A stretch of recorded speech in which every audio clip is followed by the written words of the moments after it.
to the college's original employees who are still employed here full-time. As I read your name, please join me in front so that your colleagues can also honor you.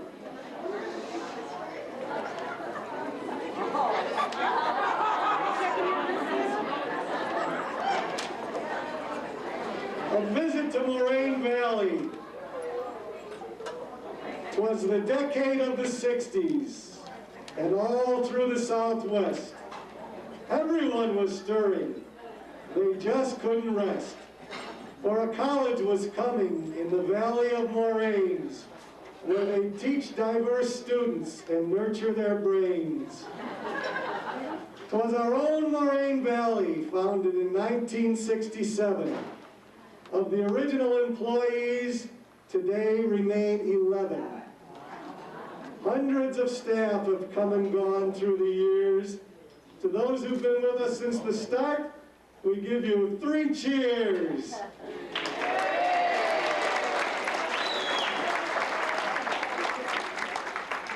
Robert E. Turner was president when we opened in '68. From Michigan, his team came to form a college so great. They searched for the best, they searched high and low for a staff that would help the college flourish and grow. The original students were 1,200. The staff was close-knit. No one knew quite what to expect, we must admit. Open concept, subdivisions, classes without walls.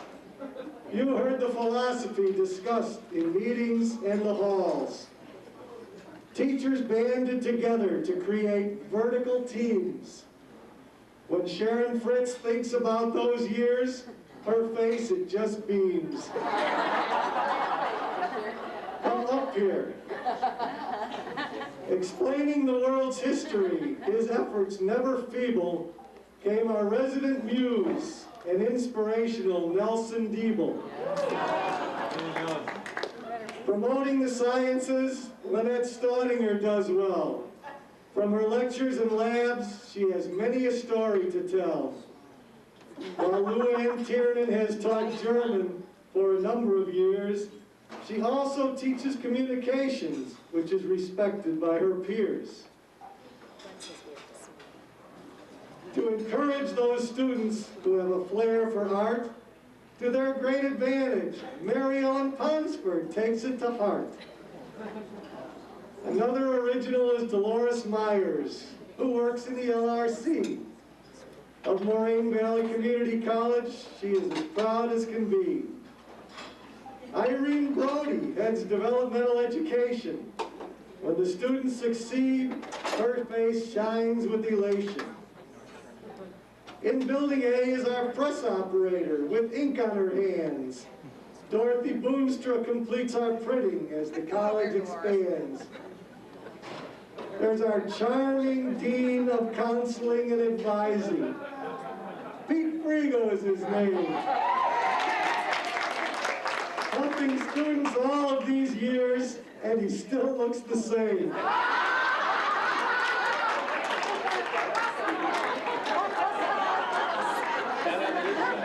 And counseling our students through smiles and frowns is the diligent, dedicated, determined Dave Downs.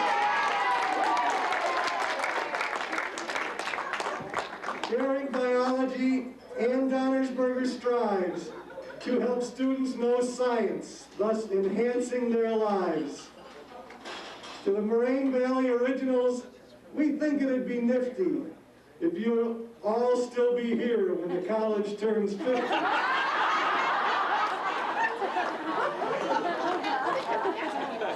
The years pass quickly. Changes occur as they must. More students, more staff, new buildings were discussed. Let's build a gym, A and B, then join them with L on this land. Later came the College Center, CCT, and Arts Center so grand. Now, if you're not in this poem, it's not been nearly 30 years for you, but we thought you ought to know you're appreciated too. For a college, we're young, only 3 decades to our past. The original dreams for the college we've surely surpassed. Now let's all join together with our Board of Trustees, Dr. Crowley, the original 11, and guest retirees to say happy holidays to all. Let's have some fun, and may peace be with you, each and every one.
Don't feel like I've been here 30 years. It's been a fast 30 years.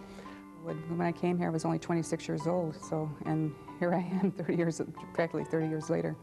It was exciting to think about getting in on the ground floor, so to speak, of a brand new creation. You didn't know how it was supposed to be, and so you just sort of thought, well, this is the way it is, and you do what you have to do to get it done. There was a very big sense of pride and a lot of loyalty. I think that it was just yesterday that we started. I guess the thing about anniversaries is a little like birthdays. You forget how old you are until somebody reminds you. Sometimes I sit back in my chair and say, how did it get to be 30 years? I'm just shocked that it's come so soon. Yeah, we did make a difference in so many of these lives in different ways. It's a wonderful feeling to have been part of that over all these years. You know, it's exciting to think that you've really stuck it out and been part of this from the beginning. That part of it, I think I am proud of. I loved it. And when I drive down 115th Street now, I often think about those days and how much fun it was. It was like fun to go to work. I took the challenge, and I didn't know what I was getting into, but as I look back, it was a chance of a lifetime.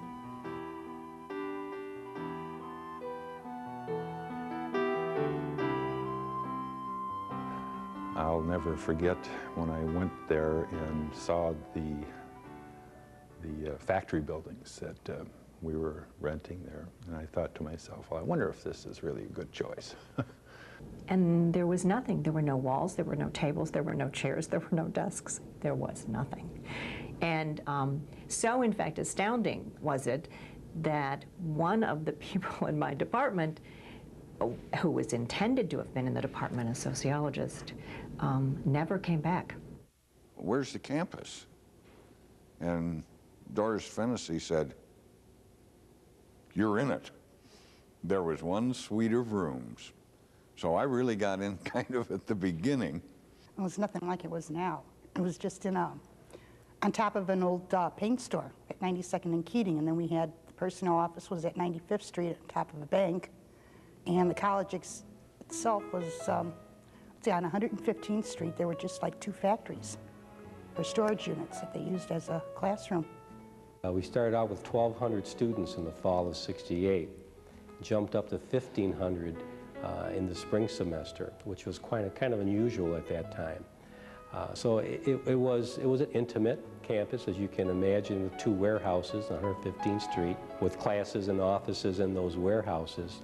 I can remember unpacking chemicals and putting slides into the drawers and, trying to get everything ready for the first day. And I remember the first day I wanted to have something to put my lecture notes on for the first day of class, and there was no table or lectern or anything. And so we had garbage cans that were pretty high, and so I just went over and just used a garbage can and just so you sort of had to improvise more. When we used to have lab supplies for the botany aspect or the botany part of our courses, we would go to the cemetery across the street and steal the flowers.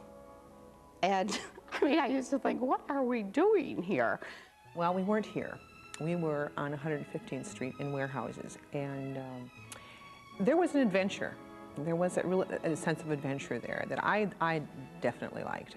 That's when I think a lot of people got a greater sense of involvement. There was a coming physical reality. My gosh, we are going to be a college come Monday morning.